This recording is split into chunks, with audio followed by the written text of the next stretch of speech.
maybe I'll talk about Star Wars first, because I don't really have a very lengthy, drawn out review of Revenge of the Sith, the novelization, because you guys know the story. I knew the story of the movie going in, but everybody had told me that, and it's Matthew Stover, the same writer who had just done Shadows of Mindor that I looked at last week. Everybody was telling me that, I think Matt Wilkins was the first one that I saw, because he's your go-to guy for Star Wars EU stuff, and I saw him talk about what how much more this novel just opens up the story, and he's so right. I didn't know really what he meant by that until I read it. Now, you're not changing the story of Revenge of the Sith at all, but so much is filled in the gap. See, when it comes to the prequels, I am not a prequel hater, okay? I am not one of these people who's just like, the prequels are so dumb and blah, blah, blah. No. I know some people are, and that's fine. I'm not, arguing against those people. I accept the prequels for what they are. They're not horrid pieces of trash. They're not horrid stories. They're a real...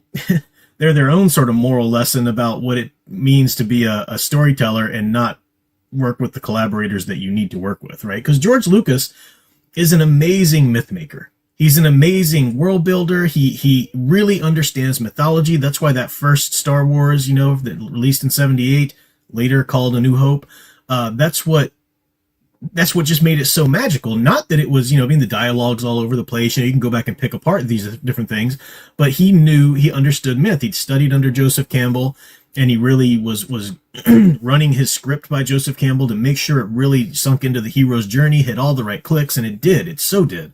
It was amazing. And then his visuals as a director were amazing. He was really highly influenced by John Ford and a lot of these other, Flash Gordon and all these kind of other things that was going on. So, Star Wars is amazing. If he had kept making the trilogy, if he had done Empire Strikes Back and Return of the Jedi, again, just by himself, writing and directing, I don't think Star Wars would have made as much of a cultural impact as it did. What was so great about those movies, and everybody, you talk to most people and they usually like Empire Strikes Back as the best of the three. But that's because he had the idea, he had the basic plot, and then he hired co-writers. He hired, I forget the name of this guy, the screenplay. I know his name, but I'm just blanking on it right now. But of course, Kirshner to come in and direct and so forth. So he had people who were really good at writing screenplays or really good at directing. He had them come in while he just served as a producer and in a basic scripter. I mean, he had the basic story there in place. And that's what made them so magical, is that he brought in people to really fill in his own deficits of storytelling. He's not the greatest dialogue writer, so he brought in a script writer who really, freshened that up, and wonderfully so. When it came around to do the prequels, it was all George Lucas, because he was the great freaking George Lucas by that point, and he can do anything he wanted to. And that's why episode 1 and episode 2 got so much flack. It wasn't that they were horrible ideas or horribly, just top to bottom, horribly executed. No, I'm not a prequel hater at all. I love them for what they are. I'll even watch Phantom Menace any day. I mean, I enjoy that film. I do. I'm not going to sit there and rip on it. But you allowed all of George Lucas's weaknesses as a storyteller to shine through, because he insisted on having his hands and only his hands on so many different aspects of it. By the time it came around to Revenge of the Sith, I think he was open to actually getting, I think Steven Spielberg had some, input on it and stuff like that, and he got a little bit more input, which is why a lot of people say Revenge of the Sith is the best of the... The great thing about the EU, of course, the EU had been going on long before the prequels came about. George Lucas wouldn't allow them to tell the story of the prequels, because it was something always in his mind. Will he, won't he actually make them or not? That was always something in his mind to do. But the EU did come in and tell some tales around like the Clone Wars. And they told a lot of tales that kind of touched on the prequels a bit. So enough so that by the time George Lucas actually made the prequels, the EU had to kind of adjust and shift and, readjust to fit that in and adjust to that continuity. And that's what I love about the EU, is that it was such a living, malleable thing. You had, especially Kevin J. Anderson, writers like him who really did pay attention to the whole world building universe. And you had excellent novels that were written in the EU, standalone novels, but then there were people that came along and tried to really make sure the continuity fit. And it was just a bunch of fans. It wasn't like a big corporate. There wasn't a board, or whatever. It was just the, EU authors will talk to, especially in the early days. Like they would just get together at the cons and say, okay, what are you doing in your novel? All right, now mine's set after yours, so I'll make sure that I don't mess that up here and this and that, And they were just Star Wars fans.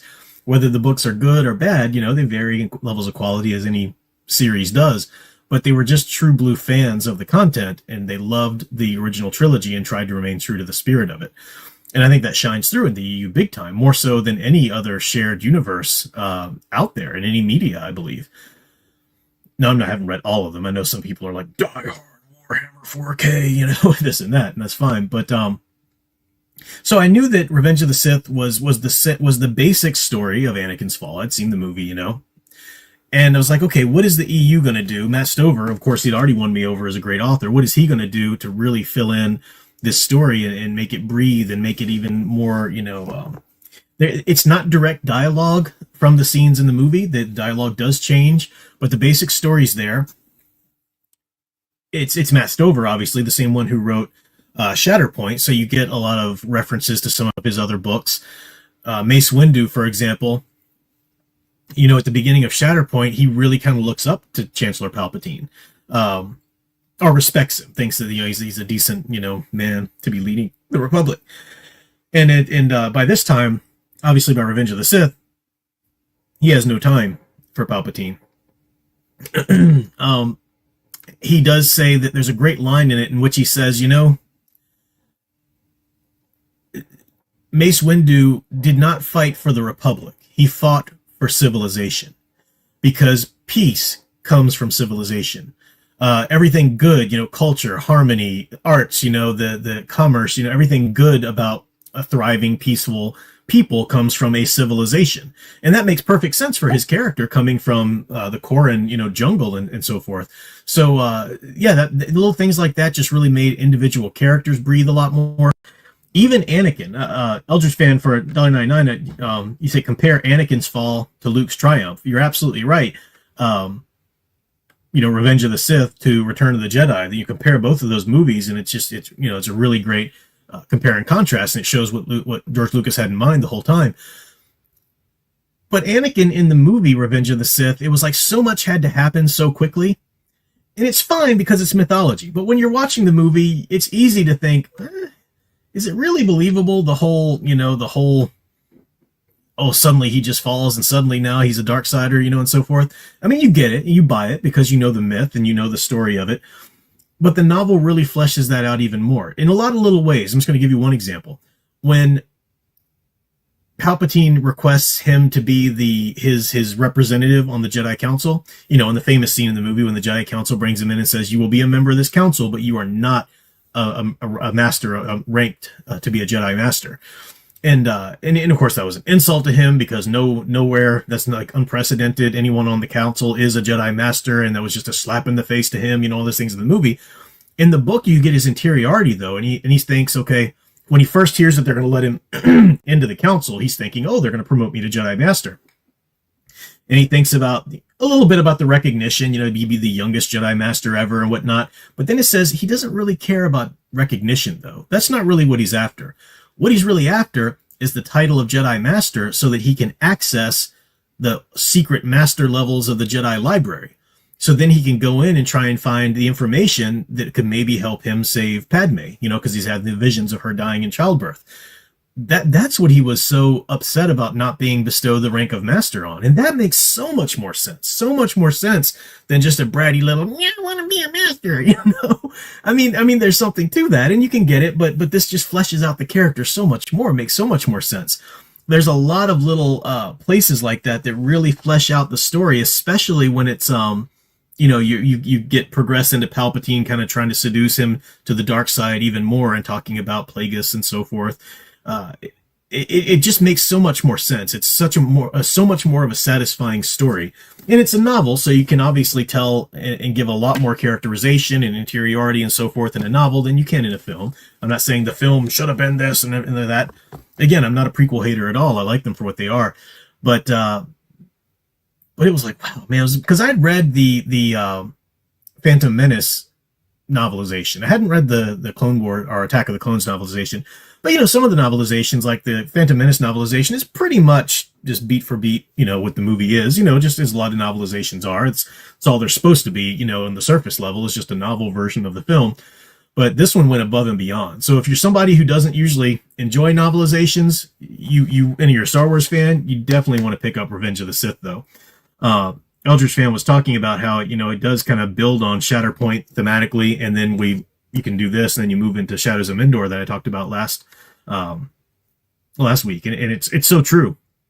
These are the themes that are right there, and they build on each other. And those are so vastly different eras of the Star Wars universe, because you've got Shatterpoint, which is the Clone Wars, prequel, Republic era. And then Revenge of the Sith, the fall of the Republic, the beginning of the Empire, and then Shadows of Endor, well after Truce of Bakura and Courtship of Leia and all of that. So it's and it shows how the universe is really just about that, resisting the darkness versus the light, and Anakin / Luke being the chosen ones to find balance in it ultimately. So it's really great. I do recommend Revenge of the Sith novelization. Eldridge Fan says Palpatine came across as a demonic being in the book. Yeah, you really get more of his evil in the book. You absolutely do. Because you wonder at that. I'm just reading Dark Lord, The Rise of Darth Vader now. Just started it. I'm not really into it enough to talk about it. But that kind of picks up right after Revenge of the Sith in a lot of ways. And talking about what is the relationship like between Vader and Palpatine after he's revealed as the Sith Lord, and after, what is Darth Vader like living in that mechanized suit, being so sort of half a man and so forth and so on. So it's really great. Revenge of the Sith gets you a lot there, and I appreciated that.